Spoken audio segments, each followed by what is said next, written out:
오늘까지 기도원과 관련된 이야기입니다. 사사기에서 반복적으로 등장하는 그 땅에 평화가 임하였다, 전쟁이 그쳤다라는 그 한 단락씩을 구분짓게 되는데, 그때에 전쟁이 다 끝나고 평화가 임하였다라는 것은 하나님께서 다스리게 되셨을 때, 이스라엘 백성들의 마음이 온전히 하나님을 향하여 가게 될 때, 하나님께서 사사기에서 보여주시는 특별한 현상이자 어떤 결과라고 싶습니다. 우리 마음속이 전쟁같이 힘들고 어려울 때, 평화는 하나님께서 말씀으로 다스리실 때, 그때 우리가 경험하게 되고 우리가 그것을 붙잡고 누릴 수 있게 되는 것임을 다시 한번 붙잡으면 좋겠습니다. 이 전쟁이 끝나고 나서 사람들이 기드온에게 찾아왔습니다. 내용을 보면 왕이라는 단어가 등장하진 않지만 왕이 되어 달라는 이제 그런 말을 합니다. 구체적으로 왕이라는 단어가 없다고 하지만 당신과 당신의 자손들이 우리를 다스려 달라고 요청을 하는 것 아니겠습니까? 자신들을 보호해 달라고 또 강력한 지도자를 원했던 이스라엘 사람들에게 기드온이야말로, 그리고 그 기드온의 등장이야말로 이 사람이 우리를 다스릴 수 있겠구나, 이런 영향력이면 우리가 외세의 침략을 받지 않을 수 있겠구나, 우리가 힘을 모을 수 있겠구나, 이런 조그만한 어떤 울림과 도전이 될 수도 있었겠다고 싶습니다. 이스라엘 자손들, 그들과 이야기하는 기드온, 그 기드온의 마음과 그 말과 행동을 통해서 오늘 우리가 우리 자신에 대해서 비추어 보아야 할 교훈과 기준을 좀 같이 살펴보고 싶습니다. 오늘 본문에서 등장하는, 쭉 설명하듯이 나와 있는 기드온과 이스라엘 자손들과의 대화, 그리고 그의 삶에서 표현되는 속마음을 알 수 있는데, 그 첫 번째 그의 말과 그의 행동의 차이에 대해서 우리가 좀 보고, 우리 삶의 우리 말과 우리 행동이 정말 같은지에 대해서 같이 살펴보고 싶어요. 오늘 본문 22절에서 23절 그리고 27절 말씀을 보면 이렇게 나와 있습니다. 22절로 24절까지의 말씀을 보면, 그 뒤에 이스라엘 사람들이 기드온에게 말하였다. 장군께서 우리를 미디안 손에서 구하여 주셨으니 장군께서 우리를 다스리시고 대를 이어 아들과 손자가 우리를 다스리게 하여 주십시오. 그러나 기드온은 그들에게 말하였다. 나는 여러분을 다스리지 않을 것입니다. 나의 아들도 여러분을 다스리지 않을 것입니다. 오직 주님께서 여러분을 다스리실 것입니다. 기드온은 말을 계속하였다. 여러분에게 한 가지 청이 있습니다. 각 사람이 얻은 전리품 가운데서 귀고리 하나씩을 나에게 주십시오. 27절 말씀. 기드온은 이것들을 가지고 에봇 하나를 만들어 자기가 사는 오브라 성읍에 두었다. 그러자 온 이스라엘이 그곳에서 그것을 음란하게 섬겨서 그것이 기드온과 그 집안의 올가미가 되었다. 라고 이렇게 설명하고 있습니다. 기드온은 그 자신과 자신의 자손들이 이스라엘 백성들을 다스리는 일은 없을 것이다, 이제 이렇게 이야기하면서 그 영광과 그 중심을 하나님께서 직접 다스리실 것이다, 주님이 다스리실 것이다, 이제 그렇게 고백을 하고 있습니다. 참 놀라운 은혜이고, 그가 하나님께서 하신 일들에 대해서 기억하며 이 모든 일이 하나님이 하신 일이지 라는 것을 그가 붙잡고 고백하고 있는 것이라고도 볼 수 있는 면이 있습니다. 하나님을 높이고 자신을 낮추는 이스라엘 백성들을 이끌 만한 사람이 아닙니다. 주님께서 이끄실 것입니다. 이렇게 이야기하고 말을 하면서 기드온은 오히려 이렇게 다시 제안을 합니다. 자신이 다스리거나 이렇게 하지는 않겠지만 혹시라도 여러분들이 내가 한 일에 대해서 좋게 평가한다면, 이 부분이 이제 조금 유격이 생기는 부분이죠. 주님이 다 하셨다면서요. 주님이 하시고 주님께서 하신 대로 순종만 했지 않습니까? 그리고 저는 자기는 정말 할 수도 없고 나는 못하겠다고 몇 번 얘기했지만 주님께서 설득하시듯 찾아오셔서 그를 붙잡으시고 말씀하셔서, 그래서 몇 번에 걸쳐서 그에게 확신을 주셔서 데리고 나간 거지 않습니까? 그런데 그가 전쟁을 승리하고 나서 백성들이 와서 자기에게 이야기했을 때 자기는 다스리지 않고 주님께서 다스리겠다고 이야기는 하지만, 다만 전리품 가운데 귀고리 하나씩을 좀 주십시오 라고 그렇게 이야기를 합니다. 그러니까 자기에게 있어서 뭔가 내가 대가를 받아야 한다면, 뭔가 내가 여러분들이 보기에 뭔가를 나한테 베풀어 주신다면 그렇게 해 주십시오. 이제 여기서부터 이제 어떤 사심이랄까요? 내가 왕은 아니지만 그래도 그런 걸 좀 더 받을 수는 있지 않겠습니까? 작아 보이는 그것이었는데, 그 작아 보이는 씨앗이 어떻게 커졌는지 보면 그것을 가지고 에봇이라는 일종의 앞치마와 비슷한 모양이라고 싶지만 이스라엘 백성들이 제사장들이 입던 옷에 맨 앞에 나와 있던 것입니다. 그래서 꼭 생긴 게 그 앞치마랑 아주 거의 똑같이 생겼지만 그걸 금으로 만들었다는 겁니다. 이스마엘 사람들 후손들이었기 때문에 미디안이든 이런 사람들이 남자들이 전쟁에 나왔지만 귀걸이를 하고 금 장식품들을 갖고 왔던 겁니다. 서로 싸우다 보니 자중질환이 일어나다 보니 다 죽었고, 죽고 난 다음에 전리품을 하나씩 다 얻었을 때 기드온뿐만 아니라 이스라엘 사람들이 다 그와 같은 전리품들을 13만 5천 명이나 거기서 죽었으니까 어마어마한 양의 전리품을 얻지 않았겠습니까? 그 중에 귀걸이 하나라고 이야기하지만 모아놓고 보니 굉장히 많은 그런 큰 금액이 됐던 것입니다. 에봇을 만들었어요. 제사장이 바깥에 그 제사장 옷의 바깥에 있는 그걸 금으로 이렇게 만들었습니다. 그래서 자기 집에다가 이렇게 걸어뒀어요. 그런데 이스라엘 백성들이 그리고 기드온 그 자녀들이 그 앞에서 음란하게 그것을 섬기게 된 것이죠. 마치 바알과 아세라를 섬겼던 것처럼. 음란하게 섬겼다는 말이 이야기하고 지시하는 바는 바알과 아세라 섬길 때에 그 앞에서 섬기는 예배 활동이, 제사 활동이 그런 음란한 행동이었거든요. 그러니 그곳에 서져 있는 그 에봇을 보고 사람들이, 이스라엘 사람들이 와서 그것을 그렇게 섬겼다라고 이야기하는 장면을 통해서 기드온과 관련된 더 구체적인 내용이 없다고 하더라도 기드온이 자기 집에 그것을 만들어 놓고 마치 자기 아버지가 바알과 아세라 신상을 만들어 놓고 자기 집에서 섬겼던 것처럼 자기도 바알과 아세라를 찍어서 버렸다고 그렇게 이야기했던 여룻바알이라고 부르는 그 기드온도 자기 집에 그와 같은 것을 만들어 놓은 우상을 만들었다라는 점을 주목하게 됩니다. 안타깝습니다. 이것이 또 다른 우상이 되는 거예요. 자기의 말은 하나님을 온전히 섬기도록 그렇게 이야기하고 있지만 자기의 행동은 하나님께서 말씀하시고 이끌어 주시기보다 만들어져 있는 에봇과 그래서 경험했던 승리에 취해서 그것을 섬기는 방법은 바알과 아세라를 섬기는 것과 똑같이 그렇게 섬겨가는 것을 보고 안타까움을 느껴요. 안타까움을. 아마도 기드온은 바알과 아세라 신을 섬겼던 아버지나 혹시 기드온이 같이 있었던 그 집안에서 그 분위기에서 그게 익숙했는지도 모르겠습니다. 자기가 익숙했던 방법으로, 자기가 해왔던 방법으로 예배하는 거예요. 그러니 이렇게 우상 숭배하고 이런 것들을 당연하게 생각하듯이 살아갑니다. 그게 하나님의 큰 아픔이 되었을 거라고 싶어요. 하나님께 순종하고 하나님의 말씀대로 다스림 받는 그때의 전쟁과 그 전쟁이 그치고 평화가 임하게 되었는데 다시 그게 점점 하나님으로부터 떠나게 되고 그 평화가 거쳐지는 그 시발점, 출발점이 어디가 되냐면 우리 삶에 누구를 의지하고 누구를 예배하는가라는 겁니다. 그러니 여러분 우리가 기드온이 의도적으로 이렇게 했다 안 했다라는 것을 더 구체적으로 따져서 이야기하기 전에 우리가 말하고 있는 것과 우리가 실제로 행동하고 있는 우리의 삶의 표현이 유격이 생기는 것에 대해서 가볍게 여기면 안 된다는 거예요. 우리가 말을 그렇게 하고 있지만 주님의 영광, 주님께서 하실 것, 주님이 하시는 일에 대해서 이야기하고 있지만 정작 우리의 행동과 우리의 바람이 하나님께로 가야 할 여러 일들과 상황들을 혹은 하나님을 섬긴다고 이야기하면서 우리가 보이는 구체적인 행동들이 하나님께서 미워하시는 일이거나 하나님께서 그렇게 경고하시는 일을 버젓이 하면서 살아가고 있다면 그럼 여러분 이 말씀을 통해서 우리가 후다닥 제정신을 차려야 하는 거예요. 우리가 말하고 있는 것과 우리가 행동하고 있는 것이 유격이 생기지 않도록 같도록 그렇게 행동해야 합니다. 한국국제기아대책기구의 초대 회장이었던 최태섭 장로님, 그분이 우리나라 근현대사에서 아픔을 다 겪었던 전쟁, 6.25 전쟁도 겪고 그랬던 크리스천으로서 얼마 많지도 않았던 그 크리스천으로서 살아가셨는데 일제강점기 그리고 해방, 한국전쟁 큰 부침을 겪었던 때에 이분이 하나님 앞에서 늘 은혜로 섬기며 살아갔던 그런 분으로 유명합니다. 한국 유리의 창업자로 알려지기도 했고 직원들을 잘 섬기는 걸로 유명했던 분인데 이분한테 이런 일화가 있어요. 하나님의 손길과 사랑과 넘치는 여러 삶에서 이분의 삶에 힘들었던 때가 전쟁이었습니다. 6.25 전쟁이요.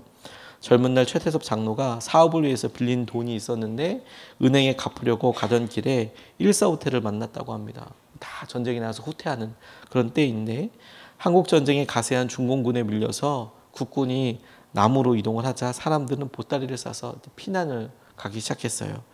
그는 순간에 북새통에 돈을 상환하지 않고 도망갈까 하는 유혹을 받았는데 그때마다 나는 예수 믿는 사람이지, 하나님 앞에 정직하고 신실해야지 하면서 유혹을 뿌리치고 은행으로 곧장 향했다고 합니다. 돈 갚으러. 그랬더니 정작 은행 직원들이 거의 많이 다 도망가고 지점장과 여직원 둘만 남아서 서류를 불태우고 있더랍니다. 문제가 될 만한 서류, 이게 다 전쟁이니까 다 불태우고 있었는데 그들은 돈을 갚으려고 왔다는 이 봉투를 내미는 글을 보고 눈이 휘둥그레졌답니다. 이 난리에 이런 사람 처음 봤다고. 전쟁 나서 사람들 다 피난 가고 있는데 돈을 갚겠다고 와서 있으니까 너무 신기했답니다. 그렇게 돈을 갚았대요. 죄송합니다. 전쟁이 끝난 다음에 최태섭 장로님이 원양업에 뛰어들게 되었는데 급하게 자금이 필요해서 은행에 돈을 빌리러 다녔는데 담보할 자산이 없더래요. 그래서 그러던 중에 마지막으로 이제 찾은 은행이 한 곳이 있었답니다. 근데 그곳 지점장이 최태섭 장로님 얼굴을 보더니 이 사람 담보 필요 없는 사람이라고, 무조건 대출해 주라고 그래서 돈을 빌릴 수 있었다는 거예요. 그래서 그 사업이 아주 흥하고 하나님이 주신 은혜와 축복을 누리게 됐는데 알고 보니까 1.4.5태 때 당시 돈을 상환하러 갔다가 만난 그 은행의 지점장이 이제 거기서 은행 지점장으로 있었던 것이죠. 그래서 그 돈이 종잣돈이 돼서 한국 요리를 만들고 다시 재기하게 되었다. 이런 은혜의 간증들이 있었습니다. 하나님께서 우리를 부르실 때 우리를 사랑하시고 우리를 이끌어 주시는 것을 우리가 잘 알고 있습니다. 그런데 여러분, 우리가 기억해야 할 것이 있어요. 하나님 우리를 이끌어 주시고 인도하여 주실 때 우리의 말과 우리의 행동이 우리 자신이 어떤 사람인지를 보여주는 것이죠. 특별히 여러분, 우리 자녀들에게 더 그럴 거라고 싶어요. 우리가 말하는 대로 우리가 행동하는 것, 우리가 말하는 대로 그 말의 의미를 새겨서 어떻게 보여지는지를 알고 그대로 살아가는 것, 그게 기도원을 통하여서 우리에게 보여주시고 도전하는 하나님의 말씀이라고 싶어요. 이것이 자연스럽게 두 번째 그의 속마음과도 연결된다고 싶어요. 기도원의 속마음이 드러나는 구절이 있는데 어디인가 보니까 29절에서부터 31절까지의 말씀입니다. 요아스의 아들 여룻바알은 자기 집으로 돌아가서 살았다. 그런데 기드온은 아내가 많아 친아들이 70명이나 되었다. 또 세겜에 있는 첩과의 사이에서 아들이 하나 태어났는데 그 아들에게는 아비멜렉이라는 이름을 지어주었다고 이야기하고 있습니다. 그의 속마음이 어디서 드러나느냐? 그의 아들에게서, 그의 자녀에게서 나타납니다. 첩을 두었는데 이름이 아비멜렉이고 그 이름의 뜻이 나의 아버지는 왕이라는 뜻입니다. 아비멜렉이라는 뜻 자체가 나의 아버지는 왕이라는 뜻입니다. 나의 아버지는 왕. 일반적으로 아들의 이름을 아버지가 짓는다는 점을 생각해 보면 기드온의 속마음을 들여다볼 수 있는 것이죠. 기드온이 자기 아들을 낳았는데 그 아들이 첩이라고 나와 있고 세겜 땅에 살았다고 하는 걸 보아서 이스라엘 여인이 아니라 가나안 땅 여인이었을 겁니다. 가나안 여인이었을 겁니다. 이방 여인이었을 거예요.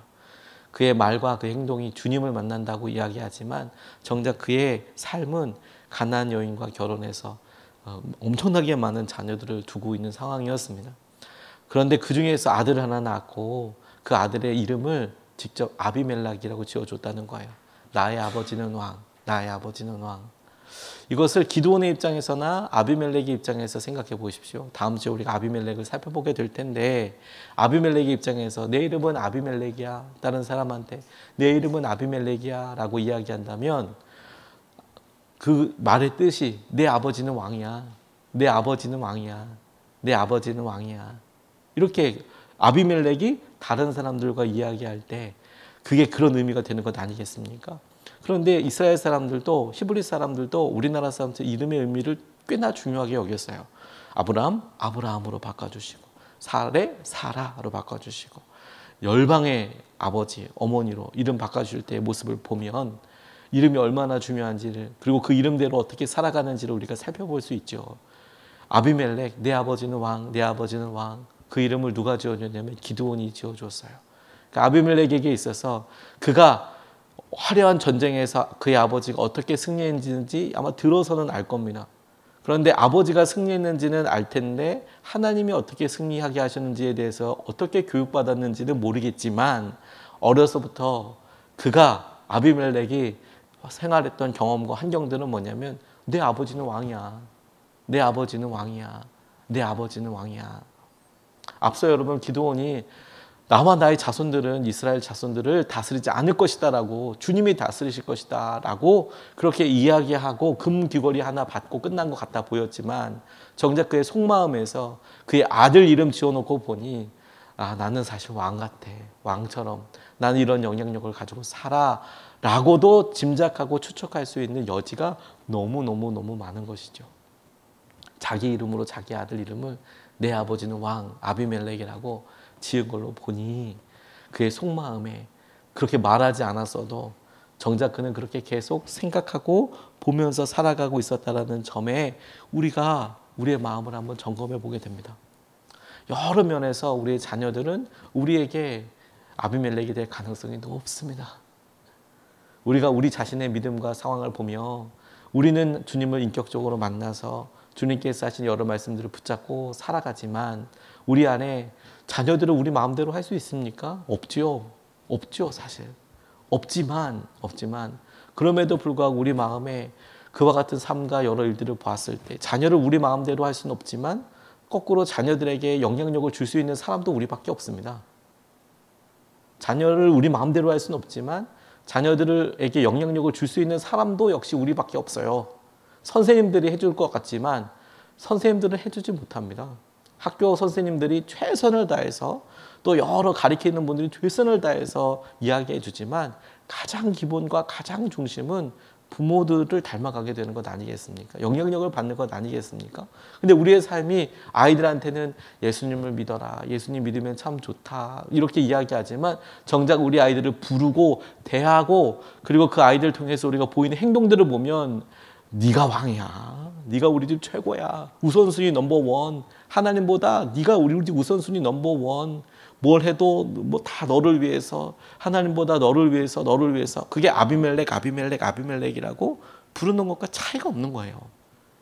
우리의 말과 우리의 행동은 그렇다고 하지만 정작 우리의 말은 우리의 주님을 이야기하고 다스린다고 하지만 우리의 삶은 온통 돈이나 이런 데 가 있을 뿐만 아니라 우리 자녀들에 대해서는 아비멜렉이라고 우리 삶의 왕처럼 그렇게 중심에 두고 다스리게 그렇게 다스림을 오히려 거꾸로 받고 살아가면 그러면 오늘 기드온 집안에 일어나고 있는 이 일이 우리 믿음의 가정들에게 흔히 일어날 수 있는 일과 너무 비슷하다는 것이죠. 우리 자녀들에 대해서 우리가 어떤 이름을 부르고 어떻게 생각하고 있는지 그리고 그것을 통해서 우리 자녀들에게 하는 행동들을 통해서 우리의 속마음의 진위를 우리의 속마음의 나침판이 진실로 가리키고 있는 방향을 우리가 보고 확인하고 기도해야 한다는 겁니다. 제가 박보영 목사님 설교를 이렇게 직접 들을 때 너무 큰 은혜를 받았던 것 중에 하나가 뭐냐면 이분이 자기 아들을 놓고 기도하는데 너무 안타까운 사연과 아픈 일들이 많았지만 아들을 놓고 기도하는 가운데 하나님께서 그 아들을 종으로 삼으시겠다라는 그런 말씀을 주셔서 너무 감사하게 되었다고 이런 고백을 하시더라고요. 그래서 그 심정이 어땠을까 하는 생각이 들었습니다. 박보영 목사님이라는 분이 버려진 청소년들, 문제아들 데리고 이렇게 목회를 하기 시작하셨는데 그 아이들과 공동체 생활을 하다 보니까 아이들한테 많이 맞기도 하고 아들이 찾아왔는데 이 청소년들이 지 아들 왔다고 좋아한다 막 이런 식으로 이야기하고 하니까 그 아들한테 너 이제 오지 마라 이렇게 이야기할 정도로 선을 긋고 자기에게 맡겨준 아이들한테 최선을 다해서 사랑하지만 아들에 대한 사랑이 어디에 쉽겠습니까? 계속 날마다 기도하는데 그 어느 날 아들을 하나님께서 종으로 쓰시겠다라는 말씀을 듣고 너무 감사하더라는 거예요. 그런데 이 목사님이 그렇게 하나님께서 말씀하시자 첫 번째로 했던 고백과 간절함의 기도가 뭐였냐면 하나님 우리 아들이 하나님 5대양 6대주를 돌아다니면서 많은 사람들한테 설교하고 영향력을 미치는 그런 목사가 되지 않고 노숙자들 서울역에 있는 노숙자들을 끌어안고 살아가는 그런 목회자가 되게 해주십시오라고 기도했다. 이런 말씀을 제가 듣고 너무 마음에 감동뿐만 아니라 이제 회개하게 되더라고요. 하나님께서 우리에게 주신 여러 도전들과 우리가 보고 우리가 바라는 것을 가만 살펴보면 하나님이 인도하여 오시는 것 중에 우리의 중심이 다 드러나는 것이죠. 다 드러나는 것이죠. 우리가 기도할 때조차도 여러분, 우리가 우리 마음속에 감추어진 이것을 드러내지 못하고 숨기고 산다면 우리에게 참으로 안타까운 기회들이 계속 되는 거예요. 기도원을 통해서 하나님께서 우리에게 그것을 보여주신다고 싶어요. 우리의 속마음이 무엇이냐. 기도원을 통해 발견되는 우리의 마음을 주님은 해결하기 원하시고 우리의 마음을 그야말로 겸손하고 정결하게 주님께서 주신 은혜와 마음 앞에 하나님만 왕 되시도록 하나님만 섬기도록 그렇게 우리를 다시 가름하게 하신다고 믿습니다. 우리가 기도원을 통해서 주님이 우리의 왕 되시고 우리 마음의 전쟁을 주의 말씀으로 다스리시는 평화가 임하는 것을 경험하게 되기를 주님의 이름으로 도전합니다. 두 가지 말씀을 같이 나눴습니다. 우리의 말과 우리의 행동이 다른 것에 대해서 가볍게 여기면 안 됩니다. 두 번째, 우리의 속마음을 잘 점검해 봐야 합니다. 우리가 진짜 어떻게 고백하고 있는지. 특별히 자녀들, 내 기도원이지만 아비멜렉이지만 나는 아비멜렉이야. 나는 바알이 나랑 같이 이렇게 다툴 정도로 나는 아비멜렉이야. 나는 믿음의 사람이야. 나는 아비멜렉이야. 근데 내 애들, 죄송합니다. 여룻바알이야. 나는 여룻바알이야. 나는 믿음이 있어서 여룻바알이야. 바알과 아세라 다 찍었어. 근데 내 아들은 아비멜렉이야. 나는 여룻바알이지만 내 아들은 아비멜렉이야. 그러면 끝나는 거예요. 그러면 끝나는 거예요. 우리가 이것을 붙잡고 두 번 나눠서 같이 기도하겠습니다. 하나님, 말과 행동이 어긋나는 것을 가볍게 여기지 않게 하시고 말씀대로 살게 해주십시오. 하나님, 말과 행동이 어긋나는 것을 가볍게 여기지 않게 하시고 말씀대로 살게 해주십시오. 말씀대로 살게 해주십시오. 주님 말씀대로 우리가 살아가고 하나님 말씀대로 우리가 있게 하여 주십시오. 하나님께서 우리의 말과 행동의 중심을 찾게 하여 주시고 하나님이 주신 말씀대로 살아가게 하여 주십시오. 우리가 첫 번째로 같이 함께 기도하겠습니다.